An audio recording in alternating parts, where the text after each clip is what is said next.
할렐루야. 오늘도 함께 마태복음 말씀 묵상하는 모든 분들을 주님의 이름으로 축복합니다. 올 한 해에도 말씀과 함께 승리하는 믿음의 삶이 되시기를 바랍니다. 오늘의 본문은 마태복음 21장 1절부터 11절까지입니다.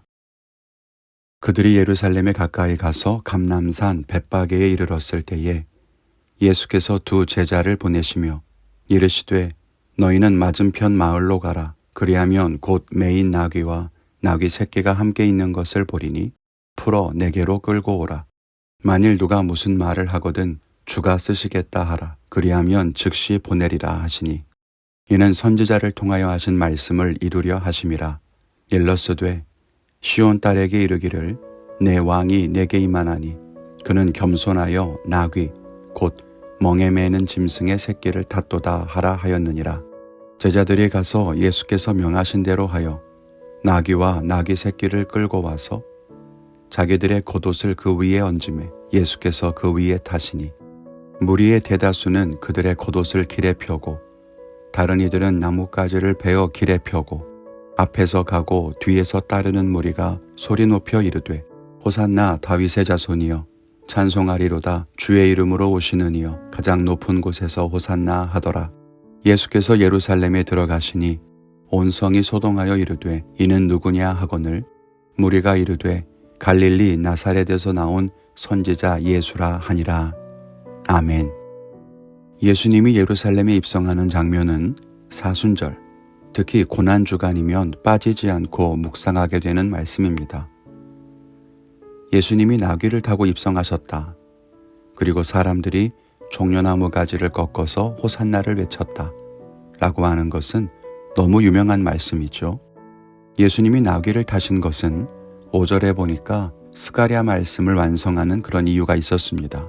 그 말씀에 보면 나귀를 타는 것은 겸손한 것이라고 합니다. 그런데 중요한 것은 나귀 주인의 마음은 다를 수 있잖아요. 그런데 예수님이 뭐라고 하십니까? 만일 너희가 나귀를 가져오려고 하는데 누가 무슨 말을 하거든 주가 쓰시겠다 하라. 그리하면 즉시 보낼 것이다. 오늘 함께 이 말씀을 묵상하면서 은혜를 나누기를 원합니다. 첫째는 예수님은 겸손의 왕이시라는 겁니다. 말씀드렸듯이 예수님은 나귀를 타고 예루살렘에 입성하십니다. 보통의 개선장군들이 말을 타고 승리의 찬가 속에서 입성하는 것과는 다르게 나귀를 타십니다. 5절에도 보면 나귀는 멍에를 매는 짐승이라고 되어 있습니다. 전쟁을 통해서 승리를 가져오는 말이 아니라 멍에를 메고 밭을 경작하는 나귀를 타고 오신 거예요. 어쩌면 이 부분이 예수님의 삶과 죽음을 설명하는 중요한 대목이 아닐까요?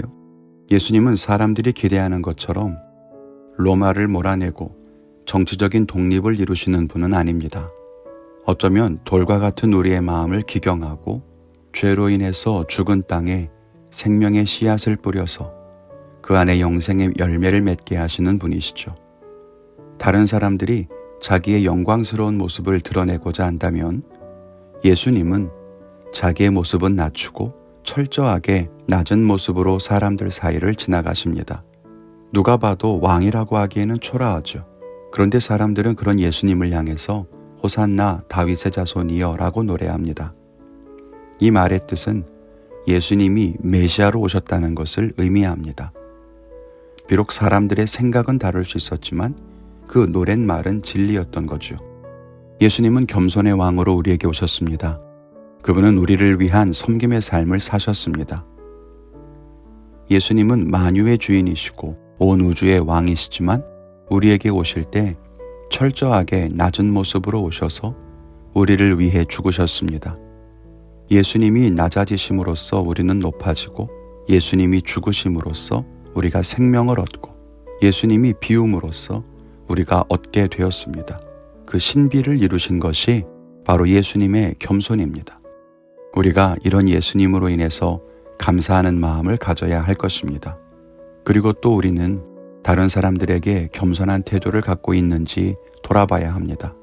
우리는 다른 사람들보다 우위에 서려고 하지 않습니까?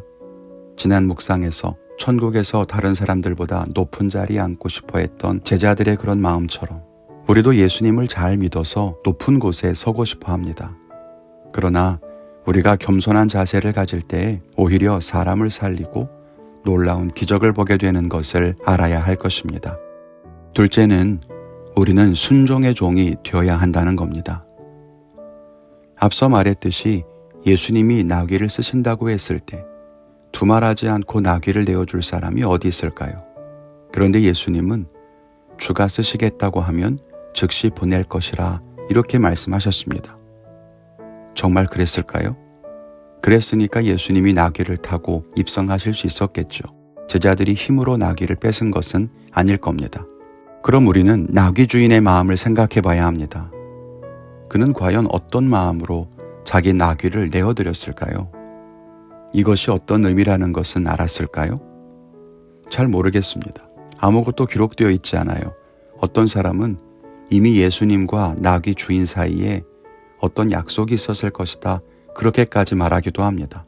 그렇지 않고서야 생면부지의 사람에게 나귀를 내놓는 것이 말이 안 되니까요. 잘 모르겠지만 분명한 한 가지는 예수님은 그 나귀 주인이 주가 쓰시겠다라고 하면 내어줄 것이라고 하는 것은 알고 계셨다는 겁니다. 저는 이 대목에서 마음에 감동이 있었어요. 나는 예수님이 뭐라고 생각하실까? 내가 쓰겠다고 하면 줄 놈이야. 내가 가라고 하면 갈 놈이야. 과연 그렇게 생각하실까? 아니면 내가 가라고 해도 고민할 놈이야.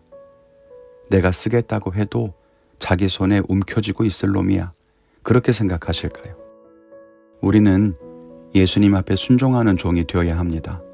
주님이라고 한다면, 주님이 하시는 말씀이라면 그것이 우리가 가고 서는 것의 유일한 이유가 될 수만 있다면 그것이 곧 복이요 기적의 시작임을 알아야 합니다. 우리 성도님들이 그런 삶을 살게 되시기를 바랍니다. 오늘 저는 말씀을 보면서 하나님께는 순종, 사람들에게는 겸손한 하루를 살겠노라 결단합니다. 여러분의 결단은 무엇입니까? 그 결단대로 살아가며 하나님의 은총을 누리는 귀한 하루가 되시기를 주님의 이름으로 축원합니다. 감사합니다.